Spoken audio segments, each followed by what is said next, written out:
안녕하십니까. 새생명교회 수요일 저녁 말씀을 함께 나눕니다. 계속해서 문제를 기도로 통과한 사람들, 특별히 예언자들에 대해서 함께 말씀을 살펴보면서 그들이 어떻게 문제를 극복했는지, 그리고 그들이 놓여있는 문제가 무엇이었는지 살펴보고 있습니다. 말씀을 살펴보는 것은 오늘 우리들에게 문제가 있다고 하는 사실을 우리가 인정하는 거고, 또 하나는 그 문제가 우리에게 걸림돌이 아니라 우리가 그것을 믿음으로 기도로 얼마든지 이길 수 있고 통과할 수 있다고 하는 사실, 그리고 그 문제를 통과한 이후에 하나님께서 더 위대하고 멋지게 우리를 숙성시키시고 성장시켜 주시고 위대하게 만드신다고 하는 그런 소망과 믿음을 갖게 됩니다. 오늘도 똑같은 주제, 문제를 기도로 통과한 사람들, 특별히 스가랴라고 하는 선지자에 대해 살펴보면서 우리 모두가 함께 하나님의 은혜, 또 하나님이 이 말씀을 통해서 우리에게 해주고 싶은 그런 말씀을 듣길 간절히 소원합니다. 기도하는 사람은 실패하지 않습니다.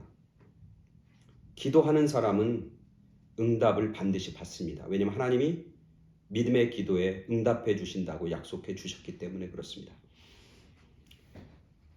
근데 기도했는데 응답받지 못하는 사람들은 여러 이유가 있지만 제가 볼 때는 도중에 포기한 사람들입니다. 포기한 사람들은 응답받지 못합니다.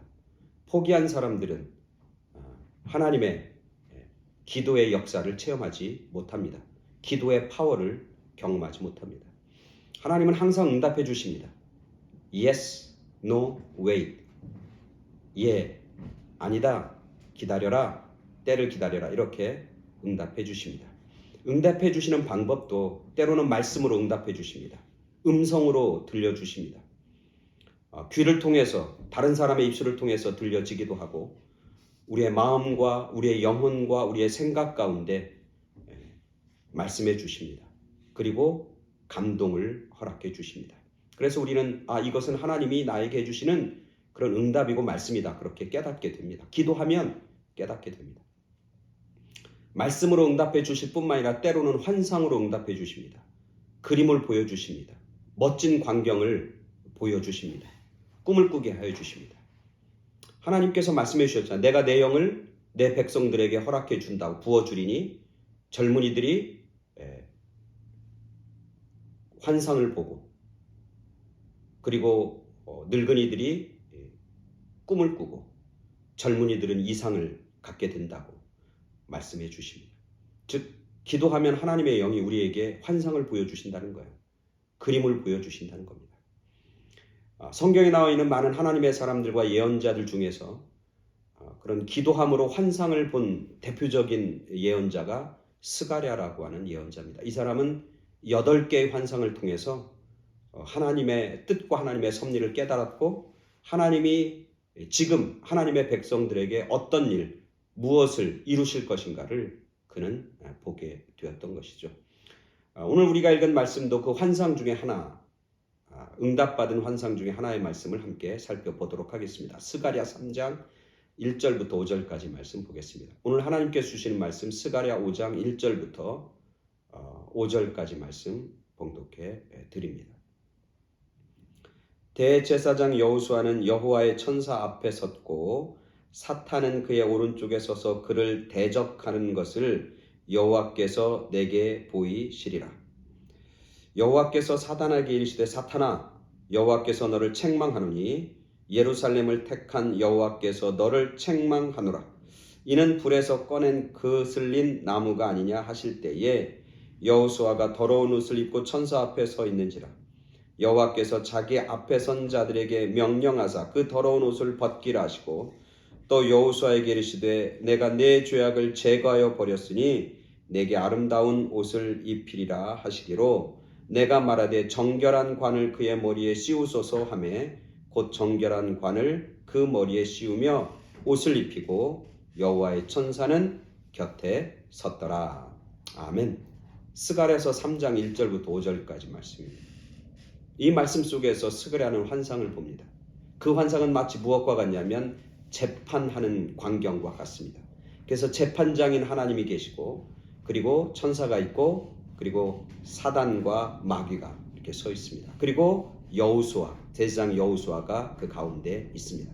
여기서 대제사장 여호수아라고 하는 건 누굴 가리키는 거냐면 하나님의 백성들을 가리키는 거죠. 하나님의 백성, 오늘날 얘기하면 오늘 우리들을 상징하고 있는 것이죠. 이 환상 가운데 깨닫는 건 뭐냐면 하나님은 재판관으로 임하신다라고 하는 것, 그리고 하나님은 하나님의 백성들이 하고 있는 모든 일들을 다 알고 계신다고 하는 것, 통찰하고 계시다고 하는 것, 그것을 오늘 본문에서 우리는 깨닫게 되는 거죠. 우리가 살아가면서 때로는 시험 드는 게 뭐냐면 과연 하나님이 알고 계실까? 하나님이 내 수고를 알고 계실까? 하나님이 내가 이렇게 믿음으로 애쓰고 믿음으로 이렇게 열심히 정말 땀 흘리고 피 흘리고 눈물 흘리는 걸 알고 계실까? 하나님이 나의 기도를 알고 계실까? 하나님이 나의 소원을 알고 계실까? 하나님이 나의 서원을 알고 계실까? 그거에 대한 의문이 있잖아요. 그리고 그것 때문에 우리는 때로는 흔들리기도 하고 하나님이 안 계신가 봐, 하나님이 알지 못하는가 봐, 하나님이 나를 감찰하지 않는가 봐 라고 하는 것 때문에 때로는 흔들리는데, 오늘 말씀 속에서 하나님은 재판관으로 우리의 모든 것을 다 감찰하시고 알고 계시다고 하는 사실을 발견하게 됩니다. 또한 오늘 환상 속에서 보여주는 건 뭐냐면 마귀는 어떤 사람이냐면 고발하는 사람이에요. 마귀는 어떠한 사람이냐면 참소하는 사람이에요. 하나님의 백성들이 가지고 있는 약한 것, 악한 것, 잘못된 것, 그런 것들을 자꾸 끄집어내고 그것들을 과대 포장하는 것, 그게 마귀와 사탄이 하는 짓이다. 그래서 오늘 하나님의 백성이있는데, 여호수아 하나님의 백성인데, 그 하나님의 백성이 어떤 모습이냐면 마치 타다 남은 나무와 같은 그런 모습인 거예요. 겉이 시커매진 거예요. 오늘 하나님의 백성들의 모습이죠. 이스라엘 백성들이 바벨론의 포로로 가서 거기서 종살이하고 있는 모습, 그래서 온전한 모습, 아름다운 모습이 아니라 겉이 다 시커멓게 멍든, 시커멓게 불에 탄 모습, 그런 모습을 가지고 하나님의 백성들이 있는 거예요. 그걸 마귀는 지적하는 겁니다. 그러면서 얘기하는 거예요. 저 다 타버렸다. 다 타다 남았다. 저건 쓸모없다. 이제는 버려야 되는 나무다. 이제 저 안에서 싹이 날 리가 없다. 그렇게 마귀와 사탄이 계속해서 하나님의 백성들을 손가락질하고 그리고 고발하고 있는 모습이죠. 근데 그 마귀의 그 모습에 하나님이 뭐라고 대답하면 이렇게 대답합니다. 그 마귀를 책망하고 그 마귀를 대적하면서 뭐라고 하면 저 나무는 저 겉은 비록 시커멓지만 겉은 비록 탄 것처럼 그런 모습이지만 뭐라고 하냐면 그을린 나무다. 완전히 타버린 존재가 아니라 겉에 잠깐 시커먼 그름, 그슬림이 있는 그런 나무다. 그렇게 하나님은 판단하고 평가하고 있는 거예요. 이 하나님의 평가는 굉장히 중요하죠. 그죠? 겉은 지금 까맣지만 속은 뭐예요? 아직도 살아있다라고 하는 거예요. 여전히 그 속에는 하나님이 허락해 주신 아름다운 모습, 하나님의 형상이 아직도 남아있다는 거예요. 그을린 나무는 죽은 나무가 아닙니다. 여러분, 우리가 살고 있는 이 남가주에 가끔씩 산불이 나잖아요.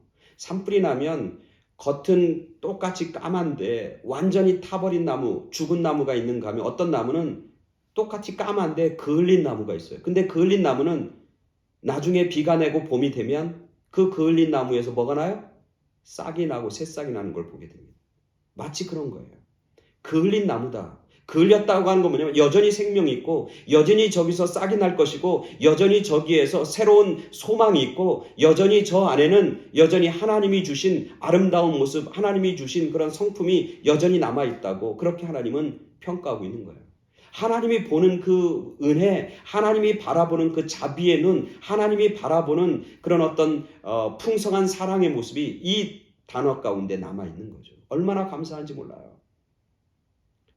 비록 우리의 겉모습은 점점점 후패하고 낡아지고 우리의 겉모습은 어쩌면 새카만 모습을 가지고 있지만 하나님은 우리의 속을 보고 계시고 여전히 살아있는, 여전히 날로 새로워지는, 여전히 생명력을 가지고 있는, 여전히 하나님의 형상을 가지고 있고 여전히 하나님의 말씀을 가지고 있고 여전히 하나님에 대한 믿음을 간직하고 있는 그런 아름다운 모습으로 우리를 보고 계시고 봐주고 계신다는 거예요. 그 다음에 사단은 뭐라고 하냐면 여호수아가 더러운 옷을 입고 있는 거예요. 하나님의 백성들, 여호수아 제사장이 더러운 옷을 입고 있는 거예요. 그러니까 사단은, 마귀는 그걸 문제 삼고 있는 거죠. 이제 옷이 더러워졌으니까 저 옷을 다 벗어버리고 이제 저 옷은 이제 쓸모가 없다고. 옷이 상징하는 것은 그의 직분이잖아요. 대제사장의 직분이잖아요. 근데 옷이 다 망가지고 다 더러워졌기 때문에 이제 저 사람은 대제사장으로서 자격이 없다고. 저 사람은 하나님의 사람으로 자격이 없다고. 저 사람은 하나님의 일을 감당할 수 없는 존재라고 그렇게 얘기하는 거죠. 근데 하나님은 뭐라고 하냐면 이렇게 얘기하잖아요. 너의 그 더러운 옷을 벗어버리라. 오늘 말씀하고 있는 거죠. 그러면서 뭐냐면 너 더러운 옷을 벗기라 하시고 뭐라고 하냐면 내 죄악을 제거하여 버렸으니 이제는 내가 너에게 아름다운 옷을, 새 아름다운 옷을 너에게 입히리라. 이 하나님의 이 말씀 속에서도 얼마나 큰 사랑과 얼마나 큰 자비가 들어가 있습니까? 옷을 더럽힌 건 누굽니까? 나잖아요.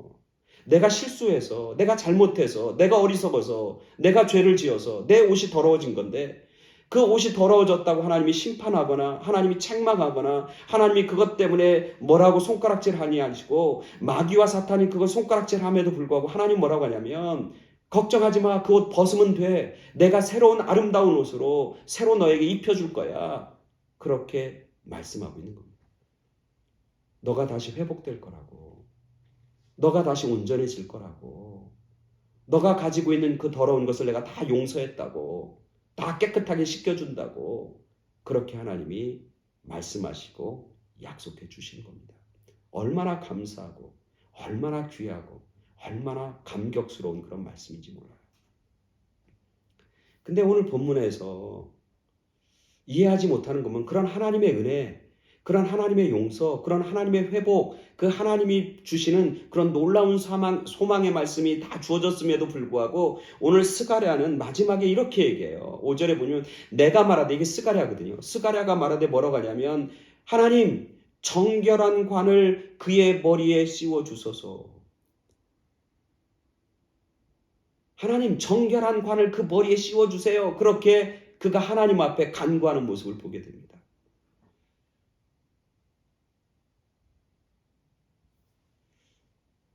저는 이 본문을 보면서 이건 좀 너무하는 거 아닌가? 라고 하는 생각이 드는 거예요. 아니 하나님의 주신 은혜가 족하지 않은가? 아니 하나님이 주신 이제까지 제가 말씀드렸던 그런 하나님의 회복, 하나님이 주시는 용서, 하나님이 주시는 새로운 어떤 소망, 하나님이 주시는 그런 완전하고 완벽한 치유, 깨끗게 하심, 아니 거기에 그것에 만족하지 않는 것인가? 아니 그거에 감사하지 않는 것인가? 아니 얼마나 감사해요. 지금 스가랴는 욕심을 부리고 있는 것은 아닌가?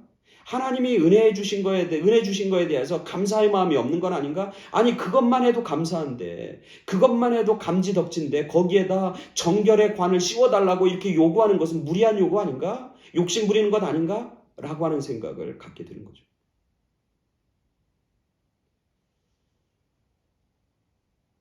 그런데 스가랴가 이렇게 하나님 앞에 정결한 관까지 요구하고 간구하는 것은 그가 욕심이 있어서가 아니라 이제까지 하나님이 허락해 주신 말씀과 하나님이 주신 은혜에 대해서 감사하는 마음이 없어서가 아니라 그가 이런 요구를 감히 할 수 있는 것은 뭐냐면 그가 뭐 하는 사람이기 때문에?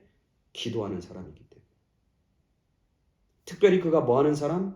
중보 기도하는 사람이기 때문에 정결의 관을까지 씌워달라고 그렇게 하나님 앞에 간구하고 하나님 앞에 기도하는 거죠. 스가랴는 이스라엘 백성들을 위해서 중보하면서 하나님 이스라엘 백성들이 단지 회복하는 것에서 그치는 것이 아니라 회복한 이후에 더 위대하고 더 아름다운 모습으로 하나님 앞에 서길 원합니다. 하나님 이스라엘 백성들을 단지 용서하는 것에서 그치는 것이 아니라 용서해 줄 뿐만 아니라 하나님 문제를 해결해 줄 뿐만 아니라 그 문제 너머에 있는 하나님이 주시는 축복까지 허락해 주시옵소서. 하나님 이스라엘 백성들이 옛날로 돌아가는 것, 옛날로 치유되는 것, 거기서 끝나는 게 아니라 치유받고 나서 하나님의 영광을 위해서 하나님의 승리를 위한 존재로 하나님이 더 위대한 역사를 이루는 그런 하나님의 사람들로 하나님이여 그들을 만들어주시고 그들을 높여주시고 그들을 존귀케 하여 주시옵소서. 그렇게 감히 기도하고 중보하는 스가랴의 모습을 보게 됩니다. 이 모습은 전형적으로 기도하는 사람의 모습, 전형적으로 특별히 중보 기도하는 사람들의 모습인 것이죠. 중보기도하는 사람은 하나님께서 그 사람에게, 하나님의 백성에게 이루실 최고의 것을 구합니다. 하나님이 최선의 것으로 허락해 주신 것을 믿고 구합니다. 자녀들을 위해서 기도할 때도, 성도들을 위해서 기도할 때도, 아픈 환자를 위해서 기도할 때도, 문제를 품고 있는 가정을 위해서 기도할 때도 그 가정이 단지 회복되고 단지 온전해지는 것뿐만 아니라 회복되고 온전하게 되어서 더 위대하고 더 아름답고 더 영광스러운 존재로 더 승리하는 사람으로 나아가게 해달라고 하는 그런 기도를 당연히 하게 되는 거죠. 문제를 통과할 뿐만 아니라 통과한 이후에 더 아름답고 더 멋진 모습으로 나아가는 그 모습을 바라보고 꿈꾸고 기대하며 기도하는 그 사람이 바로 기도하는 사람이고, 특별히 중보기도하는 사람들의 태도이고 자세인 것이죠. 또 그의 믿음이고 그의 확신인 것이죠. 우리는 기도할 때 그래서 크게 기도해야 합니다. 우리는 기도할 때 큰 그림을 가지고 기도해야 하는 것이죠. 여러분, 윌리엄 캐리라고 하는 사람 잘 알 겁니다. 이 윌리엄 캐리는 원래 어렸을 때 뭐 하는 사람이었냐면 구두 닦는 사람이었어요. 그래서 구두 닦는 그 가게 앞에 자기 자리가 있어요. 한 자리에서 사람들, 손님들의 구두를 열심히 닦는 사람이 바로 윌리엄 캐리였어요. 근데 그는 기도하는 사람이었어요.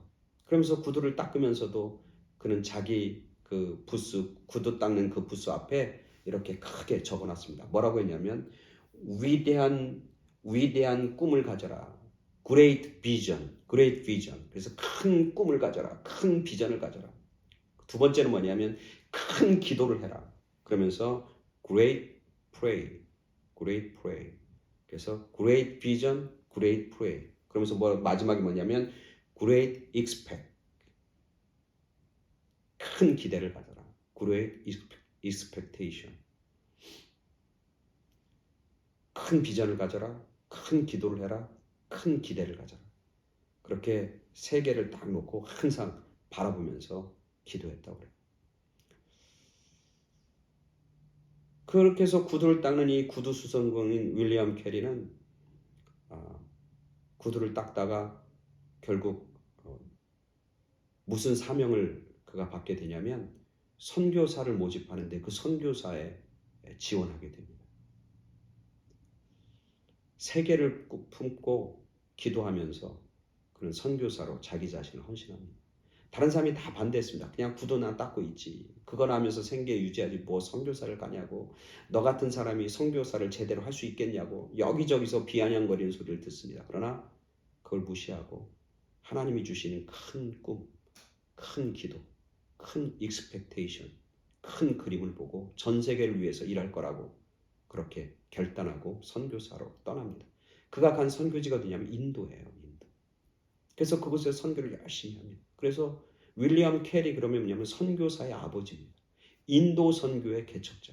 지금 인도라고 하는 나라가 기독교 인구가 꽤 많이 있는데 그 기독교 인구들이 있게끔 만든 아주 시발점, 출발점이 된 게 뭐냐면 기초를 놓은 게 뭐냐면 이 윌리엄 캐리예요. 이 윌리엄 캐리가 구두 닦다가 인생을 다 끝내는 그런 사람일 수밖에 없었지만 그는 기도하는 사람이었어요. 큰 기도, 큰 꿈을 가지고 큰 비전을 가지고 기도하는 사람이었어요. 그래서 그를 하나님께서 관을 씌워주신 겁니다. 위대한 사람으로, 존귀한 사람으로 그를 세워주셨던 것이죠. 오늘 우리들 가운데 문제가 있습니다. 때로는 막 타들어가는 시커먼 숯과 같은 그런 우리의 삶일 수 있고 우리의 삶이 그냥 온갖 더럽혀지고 엉망진창이 된 그런 문제 가운데 우리가 놓여져 있을 수 있습니다. 그럼 오늘 스가랴 말씀을 통해서 우리는 꿈을 꾸게 됩니다. 그 모든 것들을 다 온전케 하시고 회복시켜 주시고 새 옷을 입혀 주시고 단지 그을린 나무에서 싹이 나듯 새싹을 낳게 해주시는 그런 하나님의 은혜, 하나님의 용서, 하나님의 회복의 역사를 우리가 체험하게 됩니다. 뿐만 아니라 더 나아가서 회복뿐만이 아니라 머리에 관을 씌워주시는 그런 영광과 존귀함과 승리를 우리는 경험하게 되는 것이죠. 뭐 하는 사람이? 기도하는 사람이. 끝까지 하나님 앞에 무릎 꿇고 기도하는 사람이 문제 이후에 하나님이 허락해 주시는 위대하고 놀라운 축복과 승리와 영광을 얻게 되는 것이죠. 오늘 우리들이 기도를 통해 그런 하나님의 영광, 하나님께 씌워주시는 관을 다 쓰는 허락받는 그런 복된 인생, 승리하는 인생이 되길 간절히 축원합니다. 아멘. 감사합니다.